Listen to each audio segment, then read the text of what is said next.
Hello friends, इस news में आप सभी का स्वागत है। झारखंड की तमाम छोटी बड़ी खबर इस वीडियो में देखने को मिलेगी। सबसे पहले बड़ी खबर, ग्रामीण क्षेत्रों में जमीन और मकान होंगे महंगे। इधर अगर आप रांची के ग्रामीण क्षेत्रों में घर बनाने की सोच रहे हैं तो आपको अपनी जेब ढीली करनी होगी। 1 अगस्त से नई दर लागू हो जाएगी।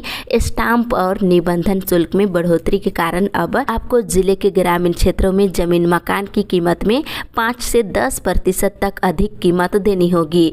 इसे देखते हुए हिनो और मोराबादी स्थित आवर निबंधन कार्यालय में इन दिनों अन्य दिनों की अपेक्षा अधिक रजिस्ट्री हो रही है। इसी के साथ ही अगली बड़ी खबर, देवघर पहुंची दिल्ली से पहली उड़ान। इधर श्रावणी मेले के 17वें दिन बाबा बैद्यनाथ की पावन भूमि देवघर के लिए शनिवार का दिन ऐतिहासिक रहा।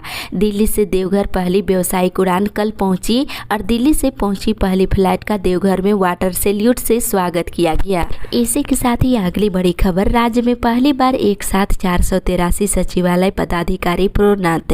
इधर झारखंड में पहली बार एक साथ 483 सचिवालय सेवा कर्मियों को प्रोन्नति दी गई है।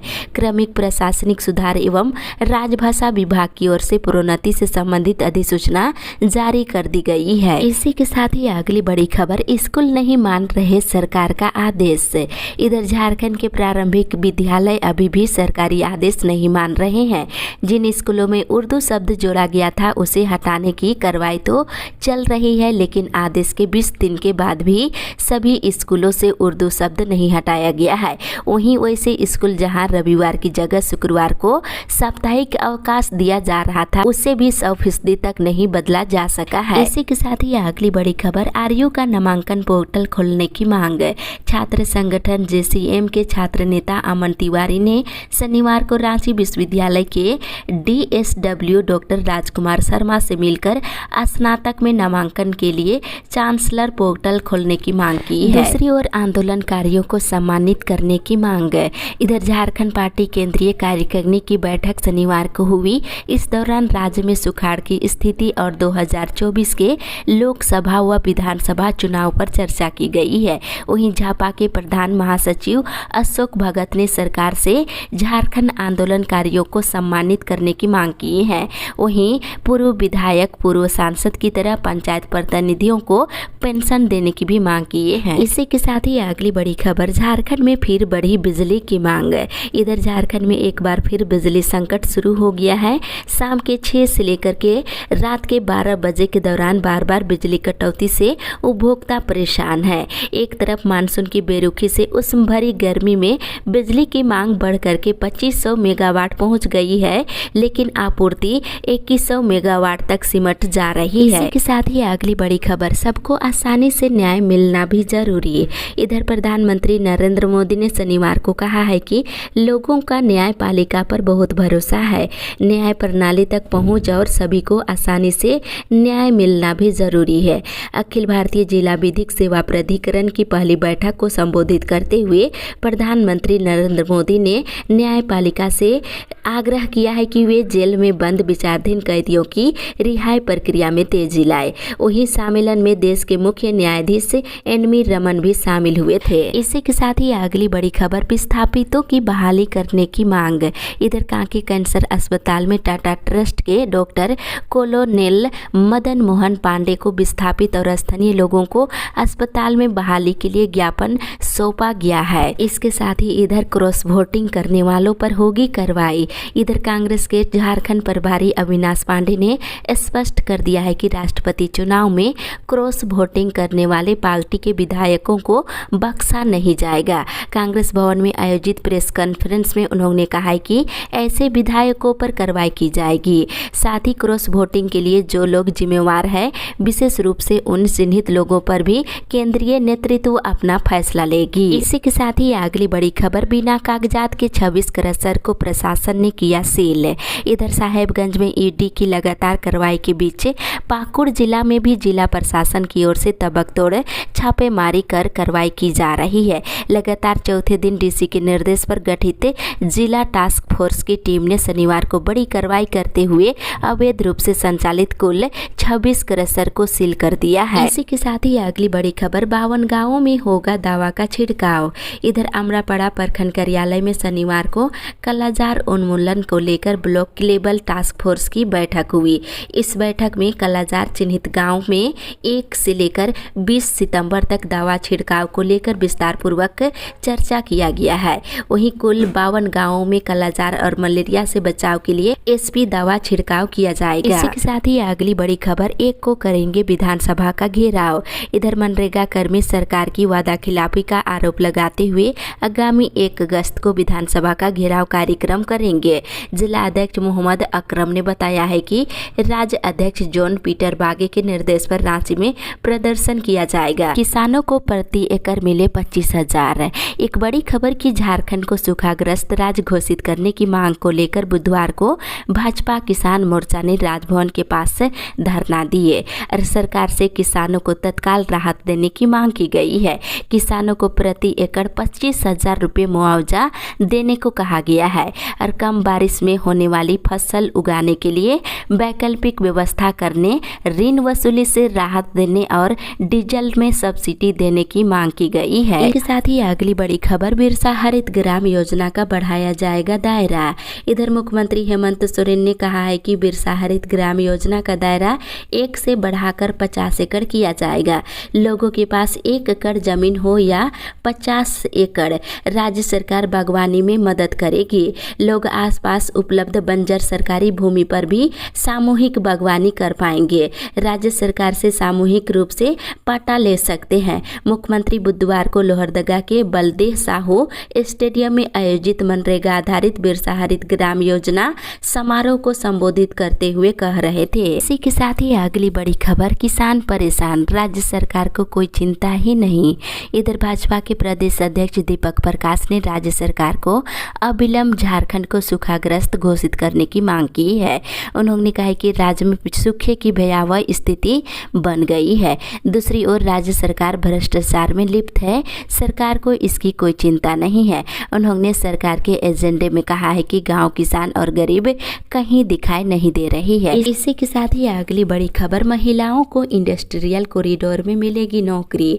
इधर जसपुरिया इंडस्ट्रियल कॉरिडोर का बुधवार को गेतल सूद में उद्घाटन किया गया। इसका उद्घाटन भाजपा के प्रदेश संगठन मंत्री धर्मपाल ने किया है। संस्था के चेयरमैन जैलेंद्र कुमार ने बताया है कि 100 महिलाओं को रोजगार से जोड़ने के लिए कॉरिडोर के एक काम की बुधवार से शुरुआत की जा रही है। साथ ही अगली बड़ी खबर, झारखंड में जल्द होगी 55,000 शिक्षकों की बहाली। इधर मुख्यमंत्री हेमंत सोरेन ने कहा है कि सरकारी विद्यालयों में बच्चों को गुणवत्ता युक्त शिक्षा और पढ़ाई से संबंधित समुचित सुविधाएं मिले, ये सरकार की सर्वोच्च प्राथमिकता है। अधिकारी इस ओर विशेष रूप से ध्यान दें। मुख्यमंत्री मंगलवार को स्कूली शिक्षा एवं साक्षरता विभाग की उच्च स्तरीय बैठक में बोल रहे थे। वहीं मुख्यमंत्री ने कहा है कि झारखंड में जल्द ही 55,610 शिक्षकों की बहाली शुरू होने वाली है। इसी के साथ ही अगली बड़ी खबर, कोरोना काल में सेवा देने वाले आउटसोर्स कर्मचारियों के पैसे का जल्द होगा भुगतान। इधर कोरोना काल में जान जोखिम में डालकर काम करने वाले कर्मचारी अपनी मेहनत के पैसे के लिए दर दर की ठोकरें खा रहे हैं। दर्जनों कर्मचारी अपनी समस्या को लेकर स्वास्थ्य मंत्री बन्ना गुप्ता के दरवाजा फिर खटखटाए हैं। इस पर बन्ना गुप्ता ने कहा है कि कोरोना काल में सेवा देने वाले आउटसोर्स कर्मचारियों के पैसे का जल्द भुगतान किया जाएगा। इसी के साथ ही अगली बड़ी खबर, एचईसी के पुनरुद्धार का नहीं है कोई प्रस्ताव। इधर केंद्र सरकार के भारी उद्योग राज्य मंत्री कृष्ण पाल गुर्जर ने कहा है कि इस समय भारत सरकार के पास एचईसी के पुनरुद्धार का कोई प्रस्ताव विचाराधीन नहीं है। केंद्रीय भारी उद्योग राज्य मंत्री ने रांची के सांसद संजय सेठ के लोकसभा में पूछे गए आंतरिक सवाल का मंगलवार को लिखित जवाब दिया है। इसी के साथ ही अगली बड़ी खबर, आंगनबाड़ी सेविका और सहायिका ने सौंपे मांग पत्र। इधर बुआरीजोर प्रखंड के पुराने सभागार में आंगनबाड़ी सेविका सहायिका की कल बैठक हुई और इस बैठक में आंगनबाड़ी सेविका सहायिका ने बीडीओ सह सीडीपीओ धीरज प्रकाश को अपना मांग पत्र सौंपे हैं। सेविकाओं ने अपने आवेदन में बतलाया है कि नवंबर 2021 से अब तक का मानदेय भुगतान किया जाए। वहीं पोषाहार का जमा वाउचर का भुगतान 2020 से अब तक का भुगतान किया जाए। उधार पर पोषाहार बंद किया जाए और मोबाइल में मैसेज करने हेतु एक तो मोबाइल और उसका रिचार्ज कर रकम भुगतान करने की मांग किए हैं। इसी के साथ ही अगली बड़ी खबर, मंत्री से मिला एदार ए सरिया का प्रतिनिधि प्रतिनिधिमंडल। इधर एदार एस सरिया ने अल्पसंख्यकों की बुनियादी समस्याओं को दूर करने की मांग उठाई है। इसको लेकर सरिया का एक प्रतिनिधिमंडल सोमवार को अल्पसंख्यक कल्याण मंत्री हफीजुल हसन से मुलाकात किए हैं। इस दौरान प्रतिनिधिमंडल ने बोर्ड, 15 सूत्री कमेटी, उर्दू एकेडमी, मदरसा बोर्ड, शेख भिखारी अरबी फारसी यूनिवर्सिटी का गठन करने की मांग की है। इसी के साथ ही अगली बड़ी खबर, झारखंड को सूखाग्रस्त घोषित करे सरकार है। इधर झारखंड प्रदेश भाजपा किसान मोर्चा के पदाधिकारी, जिला अध्यक्ष और जिला प्रभारियों की बैठक में राज्य में 50% से भी कम वर्षा होने की स्थिति पर चर्चा हुई है। इससे किसानों को होने वाले नुकसान पर चिंता जताई गई है। वहीं मोर्चा ने राज्य सरकार से सभी जिलों में सूखाग्रस्त घोषित करने के लिए ज्ञापन देने का निर्णय लिया है। वहीं मांग न माने जाने पर आंदोलन करने का निर्णय लिया गया है। इसी के साथ ही अगली बड़ी खबर, झारखंड के स्कूली बच्चों की नई पोशाक का होगा सर्वे। इधर झारखंड में स्कूली बच्चों की नई ड्रेस का सर्वे किया जाएगा। स्कूली शिक्षा व साक्षरता विभाग ने सभी जिलों से नई पोशाक के सैंपल की रिपोर्ट मांगी है। इसके लिए झारखंड शिक्षा परियोजना परिषद की राज्य परियोजना निदेशक किरण कुमार पासी ने सभी जिलों को निर्देश जारी कर दिया है। इसी के साथ ही अगली बड़ी खबर, रांची में जल्द खोला जाएगा मॉडल पशु अस्पताल। इधर कृषि मंत्री बादल ने कहा है कि रांची में जल्द ही मॉडल पशु अस्पताल खोला जाएगा। इसमें किसी भी प्रकार की सुविधाएं पशुपालकों को मिलेगी। साथ ही राज्य के सभी जिलों में 7 दिन 24 घंटे पशु चिकित्सा सुविधा उपलब्ध कराई जाएगी। वे मंगलवार को हटिया के हिस्सांग में नवनिर्मित पशुपालन निदेशालय भवन, ऑडिटोरियम, पेट क्लिनिक के उद्घाटन पर बोल रहे थे। इसी के साथ ही अगली बड़ी खबर, सरकारी स्कूलों के विद्यार्थी 1 अगस्त से सीखेंगे जर्मन भाषा।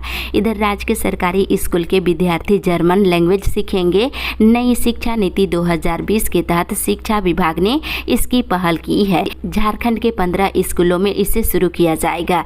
फिलहाल राजधानी रांची के 3 स्कूलों में पायलट प्रोजेक्ट के तहत इसकी शुरुआत की जा रही है। इसी के साथ ही अगली बड़ी खबर, लंबित नियोजन को पूरा करने की मांग है। इधर योग शिक्षकों ने पाकुड़ उपायुक्त को ज्ञापन सौंपकर लंबित नियोजन को पूरा करने की मांग की है। 2 वर्ष पूर्व जिले में संचालित हेल्थ एंड वेलनेस सेंटर में योग्य शिक्षकों की बहाली के लिए विज्ञापन निकालकर बोर्ड के द्वारा चयन प्रक्रिया पूरी की गई थी। बावजूद मुख्य चिकित्सा पदाधिकारी के द्वारा अभी तक नियोजन लंबित है। इसी के साथ ही अगली बड़ी खबर, 277 किसानों को सोलर स्टैंड एलोन पंप वितरण पर चर्चा। इधर समाहरणालय स्थित अपने कक्ष में उप विकास आयुक्त गोडा संजय सिन्हा की अध्यक्षता में पीएम कुसुम योजना के तहत लाभुकों के चयन हेतु बैठक आयोजित की गई। बैठक में जिला कृषि पदाधिकारी गोडा रमेश प्रसाद सिन्हा के द्वारा बताया गया है कि विभागीय आदेश के अनुरूप कुल 277 इकाई सोलर स्टैंड एलोन पंप का वितरण किया जाएगा और जिसके लिए जिले के विभिन्न प्रखंडों के माध्यम से इच्छुक किसानों का कुल 1462 आवेदन प्राप्त किए गए हैं। वहीं बताते चले, पहले आओ पहले पाओ के आधार पर वितरण किया जाएगा। इसी के साथ ही अगली बड़ी खबर, अनुकंपा नौकरी देने में परिवार की आर्थिक स्थिति का होगा आकलन। इधर केंद्रीय गृह मंत्रालय ने नौकरी के दौरान जान गंवाने वाले अपने कर्मचारियों के स्वजन और चिकित्सकीय आधार पर सेवानिवृत्त होने वाले कर्मचारियों के स्वजनों को अनुकंपा नियुक्ति देने के लिए संशोधित नीति को स्वीकार कर लिया है। इस नीति से गृह मंत्रालय के तहत काम करने वाले सभी कर्मचारियों को इसका लाभ मिलने की उम्मीद है। इसी के साथ ही अगली बड़ी खबर, बेटे बेटियों में अग्निवीर बनने की होड़ है। इधर कोडरमा में अग्निवीर बनने के लिए युवा खूब पसीना बहा रहे हैं। लंबी कूद, ऊंची कूद, दौड़ के साथ पहाड़ चढ़ रहे हैं। इसमें युवतियां भी युवकों के साथ कदम से कदम मिलाकर मेहनत करती नजर आ रही है। खबर, आटा से लेकर चाय बिस्किट की बढ़ी कीमत। इधर महंगाई से लोगों की बढ़ी मुश्किलें कम होती नहीं दिख रही है। पिछले 15 दिनों के भीतर राजधानी के खुदरा बाजार में आटा, चावल से लेकर रोजमर्रा के उपयोग में आने वाली वस्तुओं के दाम 15% तक और महंगे हो गए हैं। यानी पहले से ही महंगाई की मार झेल रहे लोगों पर अब इसका बोझ और बढ़ गया है। रांची के खुदरा बाजार में लोकल ब्रांड के 10 किलो के आटे का जो पैकेट 260 रुपये मिल रहा था, अब उसकी कीमत 330 रुपये हो गया है। यही नहीं, चावल के दाम भी आसमान छू रहे हैं। इसके अलावा अरहर दाल, मूंग दाल, मसूर दाल के दाम भी 10 से 17 रुपये महंगा हो गया है। और नहाने के साबुन, Surf, biscuit, toothpaste, Maggi, shampoo, cream के दाम भी 3 से लेकर 20% तक बढ़ गई है। मौसम विभाग ने झारखंड के उत्तर पूर्वी जिले देवघर, धनबाद, दुमका, गिरिडीह, गोड्डा, जामताड़ा, पाकुड़, साहेबगंज इलाकों में 1 और 2 अगस्त को भारी बारिश और वज्रपात होने को लेकर येलो अलर्ट जारी किया है। इसी के साथ ही अगली बड़ी खबर, विधायकों को अब मिलेगा विकास फंड में 5 करोड़। इधर झारखंड सरकार ने विधायकों की क्षेत्रीय विकास निधि पर अब 4 से बढ़ाकर 5 करोड़ रुपये कर दी है। साथ ही अगली बड़ी खबर, हृदय रोगियों का इलाज कराएगी सरकार। इधर झारखंड सरकार झारखंड के हृदय रोगियों का मुफ्त इलाज कराएगी। शुक्रवार को राज्य मंत्री परिषद की बैठक में इसके लिए Prashanti medical services and research foundation के साथ MOU करने के प्रस्ताव को स्वीकृति दी है। दूसरी ओर फसलों के नुकसान पर प्रति एकड़ 4,000 तक मुआवजा। इधर राज्य कैबिनेट में राज्य में कम बारिश होने और इस कारण से खेती के प्रभाव को देखते हुए फसल राहत योजना के प्रावधानों में परिवर्तन को स्वीकृति प्रदान कर दी गई है। फसलों के नुकसान पर प्रति एकड़ 4,000 रुपये तक मुआवजा दिया जाएगा। इसी के साथ ही अगली बड़ी खबर, मनरेगा कर्मियों का बढ़ा मानदेय। इधर कैबिनेट की बैठक में मनरेगा योजना में संविदा पर काम करने वाले क्षेत्रीय पदाधिकारियों के मानदेय में भी वृद्धि को हरी झंडी दी गई है। ब्लॉक प्रोग्राम अफसरों का मानदेय 19,000 से बढ़ाकर के 23,140 रुपये और 5 साल से कम अनुभव वाले ग्राम रोजगार सेवकों का मानदेय 7,500 से बढ़ाकर 11,000 कर दिया गया है। इसके साथ ही फसल राजी योजना के प्रावधानों में भी बदलाव किया गया है और BPO का मानदेय अब 23,140 रुपये हो गया है।